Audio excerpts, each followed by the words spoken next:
Would you ever suggest to anybody putting their money on Chelsea this weekend? Oh, absolutely. I slightly lean Manchester City, but I think it's going to be a very competitive game. It would not surprise me at all if Chelsea won. I do think they match up well with them. They've won the last two meetings, that FA Cup semifinal, and then that first Premier League game after they both qualified for the Champions League final. Now, I don't love the way Chelsea finished the season, and we'll get to that in a minute when we talk about the final round of the Premier League. But no, I see this as a very competitive game. I've compared it. When you face a team from your country in a Champions League final, it's like facing a team from your conference in the Final Four. There's not that same intimidation factor because they're used to facing you all the time. So I think if City were facing a team from a different league with how impressive City have been all season, there'd be a greater intimidation factor with that opponent than there will be with Chelsea. I think Chelsea will take the field very confident and feeling that they have a good chance here. So I expect a terrific game. Now, you mentioned, or we were talking about Tuchel, and I think that he's done an incredible job. And I think, as we've said time and time again, this isn't even his team yet. He's just made do with what he was handed and made it that much better. But they backed into a Champions League spot for next year in terms of a top four, and we'll get to that in a second. They lost the cup, right? What was the score? They lost to Leicester in the FA Cup final. Yeah, so they lost the FA Cup final, and now they're going up against a better opponent. Ultimately, when you look at what Chelsea has achieved this year and what Tuchel, more importantly, has done, what grade would you give him? Oh, I'd give him this an A. game. An A, really? Yeah, I mean, he took over a team that was floundering under Frank Lampard. I know there's been a lot of debate about how much credit Frank Lampard deserves for what Chelsea have done. Did he set the table in any way by developing guys like Mason Mount? But I mean, Tuchel took over a team that, in my view, was going nowhere under Frank Lampard this season. And the fact that he got them to a Champions League final, only the third one they've ever been in their history, and finished in the top four. They were ninth when he took over. So I know they've sputtered here lately after an incredible feel-good few months where they were one of the best teams in Europe.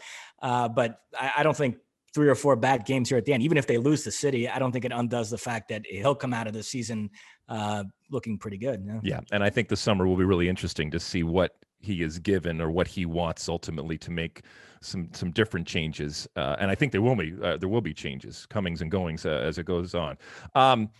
If Pep and Man City win this, do you see Pep here at the end of the year or at the beginning of next season, or is this a walk away moment, maybe another sabbatical? Who knows? Yeah, I mean, that's where I wanted to go next because this is a big legacy game for Pep. Yeah, I think even if they win, he stays. He seems very happy there. I don't think he's looking to go anywhere else right now. But yeah, look, Pep is always going to battle this sort of Phil Jackson thing of, he always coaches the best teams with amazing talent.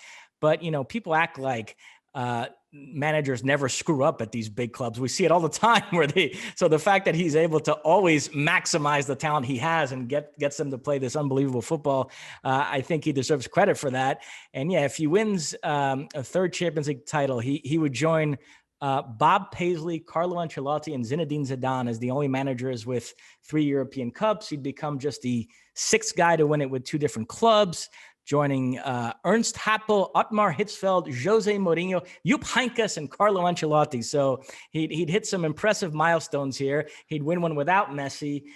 So I do think it would elevate him even more. What do you think? Are you am I giving him too much credit? Well, I just want to make sure I understand this because we are talking about the elites of the elites here, right? And so right. It's all relative. And we'll get, once again, we will get to the EPL and how that all finished out. But when you say that, Pep gets, often is talked about in the context of being given everything in terms of the money, in terms of the players, I still think that is a legitimate part of the equation. I'm not saying that it doesn't require skill and incredible skill to manage all of these, all these big egos and all of this talent and to get it going. But, again, it is a little apples and oranges when you are comparing what he is doing and what he has at his disposal. And he's not alone. There's others too, but what he has been given to be able to be this great coach. So I do think it's fair to include that in the conversation, right?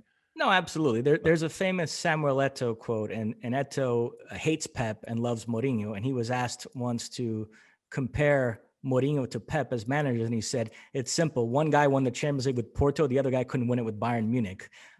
So it is true that some of these other managers we compare Pep to do have on their resume a great triumph with a lesser team that really sticks out. Oh my God, the fact that he was able to win that trophy with that club is amazing. Pep doesn't have something like that because of the clubs he's coached. They were all super talented. Do you think that Pep, in any of the places that he's been, has actually, to use an Americanism, coached them up? I do, yeah. I mean, I think Bayern Munich might be the toughest argument of the three, but certainly with Barcelona and Manchester City, to me, those clubs played more unbelievable football under him than they played with any of the coaches that came directly before him, or I guess in City's case, we'll have to wait and see after him. But right. But you know what I mean. I do think he elevates. He does make players better. He does elevate the overall quality of play. And frankly, when I think about Pep Guardiola, I think more about the quality of the football than I do the winning. I don't necessarily, a guy like Mourinho, the winning is the thing. That's his whole brand. With Pep, it's more the football, and the winning comes as a natural consequence of having these unbelievable players and getting them to play great football. Does that make sense? Yeah. No, that makes sense.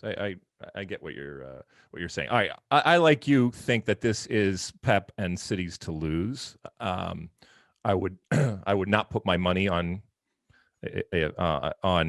Chelsea. I'd put your money on Chelsea, but I would not put my money on Chelsea. So we'll see how that ultimately plays out. Anything before we move on to Europa?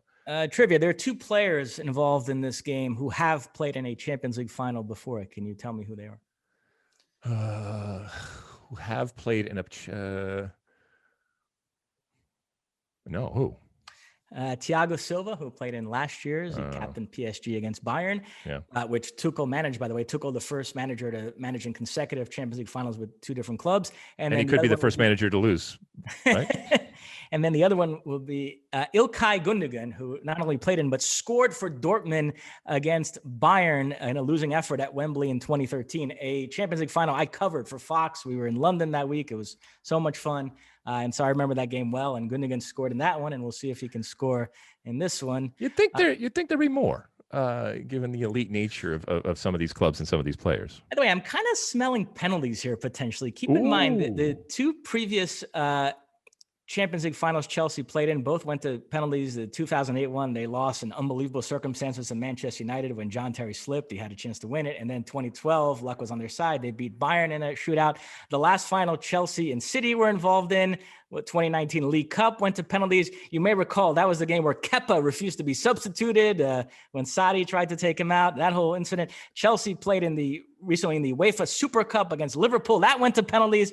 So there's something about Chelsea in these finals and penalties. So wouldn't surprise me at all, which would then shift the focus to Ederson and Mendy. If Mendy is fit, there's a bit of an injury concern with him. So keep that. Let me ask you something about, because you mentioned goalkeepers, and I think you mentioned this last week, and I think you stopped short, or we might have talked about it last week. I can't remember where I was talking about it, but when you talk about Zach Steffen, all right, I mean, look, it's wonderful. He has carved out a place, as we said, with the best team in the world, arguably, but he is a backup goalkeeper, and so it's not. I don't know how to phrase this.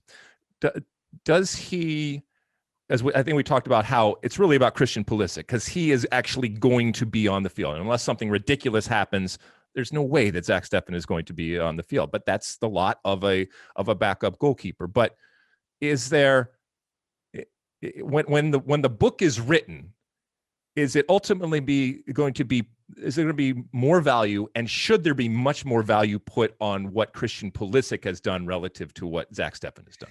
Yeah, that was the point I made last week, that I was hearing too much of, there's two Americans going head to head in this final. And I feel like Steffen, he's a backup. The U.S. has had great goalkeepers. They've had guys that are better than Steffen, who have been starters for big European clubs. So the Steffen part of the story, I don't view as that significant. Now, one guy who I think is rooting for Manchester City is Jovan Karofsky, because then he can cling to still being the only American outfield player to win the Champions League. So he would rather Steffen win it than Pulisic. I haven't spoken to Jovan about this, but knowing the way he is, I guarantee that's what he's thinking right now. Well, I mean, the question really comes down to, when it comes to Zach Steffen, as the number 2 for Man City, obviously he has achieved a certain level of of fame and talent and notoriety, and I think it's unquestionable that he is talented. But if he was to find a place to be the number one, would he be able to find a place that in any conversation you would